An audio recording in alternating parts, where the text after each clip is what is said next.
안녕하십니까. 뉴스데스크 강원입니다. 삼척시가 원전 해제 부지에 에너지 자립도시를 기반으로 한 관광지를 조성하기로 하고 사업을 추진하고 있습니다. 이르면 내년에 착공할 계획인데 사업자 선정이 관건이 될 전망입니다. 배현한 기자가 보도합니다. 삼척시 근덕면 동막리와 분암리 일대 172만 제곱미터 면적의 부지입니다. 지난 2008년 소방방재단지로 개발되다 중단됐고 2012년에는 원전 예정부지로 지정됐다 지역 반대 등에 부딪혀 2019년에 지정 해제됐습니다. 이후 삼척시가 원전 해제부지 일대에 에너지 자립과 탈탄소를 기반으로 하는 관광 휴양타운 건립 사업을 추진하고 있습니다. 국도 12와 민자 1,000억 원 등 모두 2천억 원이 투입되는 대형 사업입니다. 지난해 2차 공모를 거쳐 숙박시설 우선협상 대상자로 동양을 선정하고 협의를 이어가고 있습니다. 강원도는 지난 5월 삼척 원전 해제 부지를 에너지관광 복합단지 조성 지역개발사업 구역으로 지정 고시했습니다. 풍력발전 연료전지 사업과 함께 호텔과 리조트, 캠핑장이 조성될 계획이며 시행 기간은 2026년까지입니다. 삼척시는 일부 부지 구입을 마쳤고 현재 지반 조사 용역과 전기 설계 용역 발주 등을 진행하고 있습니다. 올해 10월 강원특별자치도에 실시계획 인가를 신청하여 최종 내년 6월 실시계획 승인 및 사업 착공을 진행할 예정입니다. 현재 사업의 중요한 축이 될 숙박시설 우선협상 대상자가 본사업자로 선정되는 과정이 마지막 관건으로 남았습니다. MBC 뉴스 배현환입니다.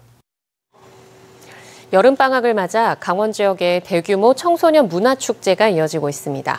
꿈의 오케스트라와 꿈의 무용단이 결합된 꿈의 페스티벌이 올해 처음 개최되고 강릉 국제 청소년 예술축전은 국내외 청소년들의 교류의 장이 되고 있습니다. 홍한표 기자가 소개합니다. 이국적이고 생소한 리듬이 점점 빨라지더니 이내 역동적인 춤의 세계에 몰입됩니다. 아이들이 저마다 표현한 자연의 요소들은 어느새 작은 창작 공연을 펼쳐냅니다. We want to share this rhythm that is mainly basic and steps from the feet and change of velocity. 문화체육관광부 산하 한국문화예술교육진흥원이 꿈의 페스티벌을 마련해 첫날 주문진 해변에서 꿈의 오케스트라와 꿈의 무용단, 평창 페스티벌 오케스트라의 공연을 펼쳤습니다. 앞으로도 정선 종합경기장에서 세계적 무용 연출가 아코시 하기테의 마스터 클래스가 펼쳐지고 이후 7일부터 9일까지 평창 용평 일대에서 합동 워크숍이 이어집니다. 꿈의 무용단, 꿈의 극단까지 그 지원을 확대하고 있습니다. 올해 처음으로 8월 4일부터 9일까지 강원도 일대에서 전국 꿈의 예술단 단원들이 모여 화합하는 꿈의 페스티벌을 개최했는데요. 강릉 국제청소년 예술축전은 올해 규모를 키우고 성격을 확 바꿨습니다. 무대를 해변에서 도심으로 끌고 와 기존 공연에 전시와 교류 행사를 추가했습니다. 명주 예술마당 아트리움에서는 미국, 인도, 이란, 중국 등 세계 9개 나라 청소년의 작품이 전시됩니다. 아트리움 전시장 한쪽에서는 우리나라 청소년 작가들의 작품도 볼 수 있습니다. 세계 6개 나라 청소년들의 공연과 함께 12개 나라 청소년들이 모여 컨퍼런스를 여는 교류 행사도 마련됐습니다. 2일간은 이 컨퍼런스와 지역의 탐방과 그리고 교류와 친교, 어울림의 시간을 더 확대해서 하게 되어서 좀 더 의미와 좀 가치가 있겠다고 봅니다.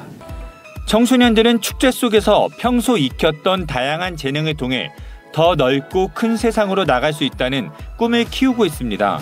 MBC 뉴스 홍한표입니다. 강릉 지역 밤 최저 기온이 26.4도를 보이며 열대야가 17일째 이어져 열대야 집계 이래 역대 최장을 기록했습니다. 강원지방기상청에 따르면 강릉은 7월 19일 이후 17일째 밤 최저 기온이 25도 이상 유지되는 열대야가 이어져 종전 최장 기간인 2013년 16일 연속을 넘어 열대야 집계를 시작한 2009년 이후 역대 가장 길게 열대야가 이어지고 있습니다.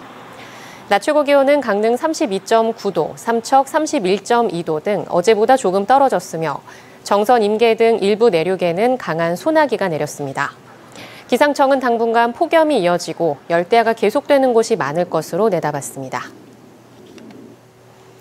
찜통더위가 계속되면서 강원 지역 온열 질환자가 80명을 넘었습니다. 강원도에 따르면 지난 5월 20일부터 이달 4일까지 열사병과 열탈진, 열실신과 열경련 등 온열 질환자가 83명 발생했습니다. 가축 피해도 늘어 양양과 철원에서 육개와 산란개 6,500두, 강릉과 삼척, 원주, 철원에서 돼지 1,411두가 폐사한 것으로 추정됩니다.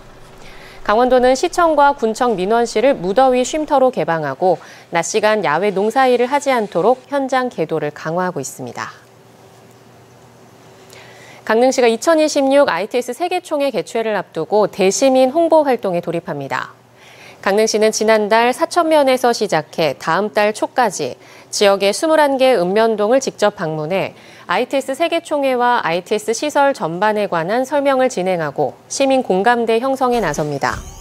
2026 강릉 ITS 세계총회는 2026년 10월 19일부터 23일까지 강릉 올림픽파크 일원에서 열려 약 90개 나라 20만여 명의 관계자가 참석할 예정입니다.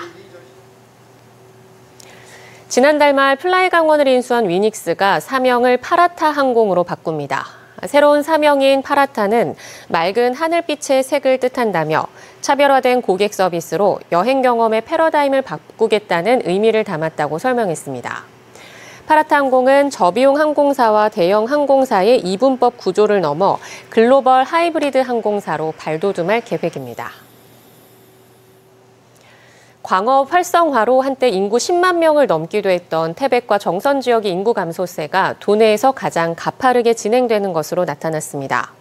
지난 1987년 인구 12만 208명이었던 태백시 인구는 이후 빠르게 줄어 2012년 5만 명대, 2022년에는 4만 명대마저 무너져 현재는 3만 8,137명으로 급격히 줄었습니다. 정선군 인구도 지난 1984년 13만 8,491명에서 2012년에 4만 명대로 떨어진 뒤 현재 3만 3,761명으로 줄었습니다. 지난해 강원도에서 발생한 교육활동 침해 가운데 가장 많은 유형은 모욕과 명예훼손이었습니다. 백승아 국회의원에 따르면 지난해 교권 침해 191건 가운데 모욕과 명예훼손이 46%, 교육활동 방해가 29%를 차지했습니다. 교권을 침해한 가해 학생은 77명이 출석 정지, 24명이 교내 봉사 처분을 받았고 11명은 아무 조치를 받지 않았습니다. 피해를 겪고 재직 중인 교사 101명 가운데 23명은 특별 휴가를 받았고 22명은 병가를 사용했습니다.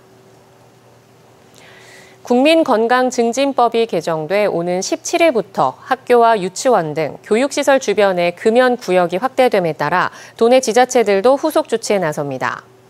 강릉시는 오는 17일부터 어린이집과 유치원 시설의 경계선으로부터 기존 10m 이내였던 금연구역을 30m 이내로 범위를 넓히고 초중고교 시설의 경계선으로부터 30m 이내를 금연구역으로 새로 지정합니다. 강원뉴스 마칩니다. 시청해주신 여러분 고맙습니다.